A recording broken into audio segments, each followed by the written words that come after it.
नमस्कार। उद्धव ठाकरे के बाद क्या देवेंद्र फडणवीस का भी मुख्यमंत्री बनने का योग है या खेल खत्म, चैप्टर क्लोज? आज इसकी चर्चा करेंगे। तो बिना देर गवाए शुरू करते हैं देवेंद्र फडणवीस की कुंडली से।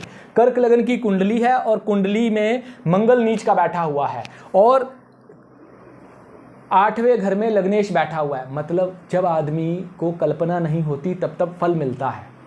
जब नहीं सोचा था तब मुख्यमंत्री बन गए, जब सोचा तब नहीं बन पाए। जब नहीं सोचा था परिणाम बहुत अच्छा आया, जब सोचा परिणाम बहुत बुरा आया।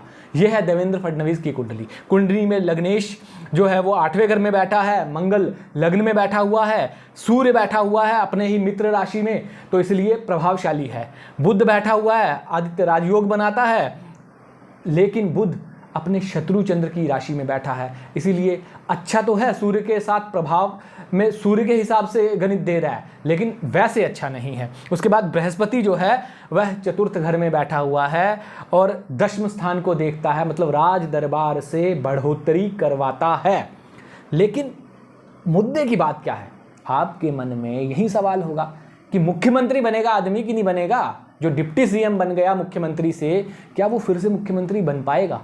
तो इसी सवाल का जवाब देता हूं। देखिए, जब ये पहली बार आदमी मुख्यमंत्री बना ना, तब इसे दशा थी बुध में मंगल की। बुध भी लग्न में था, मंगल भी लग्न में था। बुध में मंगल की दशा, मंगल नीच का था, लेकिन मंगल कहां का मालिक है? मंगल मालिक है 10वें स्थान का, मंगल मालिक है 5वें स्थान का, मतलब राज दरबार का मालिक मंगल। तो मंगल ने राज दरबार से बेनिफिट तो देना ही था, चाहे मंगल नीच का है, लग्न में बैठा हुआ, लेकिन मंगल ने फायदा दिया क्योंकि मंगल 10वें स्थान का मालिक था। फिर जब अगली बार सिर्फ एक दिन का सीएम बने, तब दशा किसकी थी? केतु में केतु की। केतु कहां बैठा हुआ है? द्वितीय घर में। किसके साथ? शुक्र के साथ। शुक्र इस कुंडली में कारक नहीं है उतना अच्छा। तो क्या हुआ कि प्रयास तो किया लेकिन असफल हो गए। अब उसके बाद फिर अब सवाल कि अब क्या होगा? अब देवेंद्र फडणवीस मुख्यमंत्री बन पाएंगे? जो बेचारे डिप्टी सीएम बन गए। असल में क्या हुआ, 11/22 को इनको केतु की दशा चल रही थी। उसके बाद इनको चल रही है केतु में शुक्र की दशा, जो चली इनको 1/24 तक, जहां पर इनको भोग तो मिला, आनंद तो मिला शुक्र में, क्योंकि शुक्र द्वितीय घर में बैठा हुआ है, फायदा तो दे रहा है, लेकिन वो सम्मान नहीं मिल पाया क्योंकि सिंह राशि में है। कौन सा सम्मान? फिर से मुख्यमंत्री नहीं बन पाए, उल्टा डिमोशन हो गया। तो अब बात की प्रमोशन होगा नहीं होगा। तो अब इनको कौन सी दशा चल रही है? केतु में चंद्रमा की दशा चल रही है। कब तक चलेगी? 12वें महीने तक चलेगी, 12-24 तक चलेगी।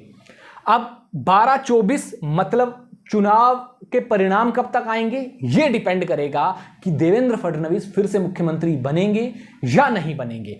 क्यों? क्योंकि 12-24 तक चंद्रमा, केतु में जो चंद्र की दशा चल रही है, चंद्र है तो लग्नेश है, जो इन्होंने कल्पना नहीं की वो मिलेगा, लेकिन वो है 8वें घर में बैठा हुआ। अब 8वें घर में बैठा है तो समस्या क्या है? समस्या ये है कि आपको मन स्वरूप परिणाम नहीं मिलेंगे। अगर आप ये सोच रहे हो कि आपको मुख्यमंत्री बनना है और आप मुख्यमंत्री बन जाओगे, तो आप नहीं बन पाओगे। लेकिन ये कब तक चल रही है? 12-24 तक।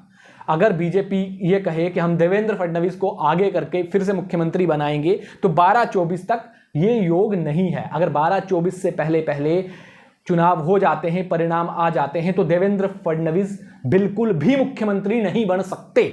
लेकिन उसके बाद इनको केतु में मंगल की दशा चलेगी। 12वें महीने के बाद इनका कोई बड़ा राजयोग इनको मिलने वाला है, क्योंकि मंगल की दशा चलेगी। क्या पता ये तब बीजेपी के अध्यक्ष बन जाएं, क्या पता नरेंद्र मोदी इन्हें केंद्र में ले आएं और महाराष्ट्र से इनकी विदाई हो जाए। लेकिन इन्हें कुछ बड़ा मिलेगा। कब? दिसंबर 24 के बाद। तो अब ये परिणाम जो हैं विधानसभा के, वो और इनका भविष्य दिसंबर 24 के बाद तय होगा कि ये बीजेपी के अध्यक्ष बनते हैं।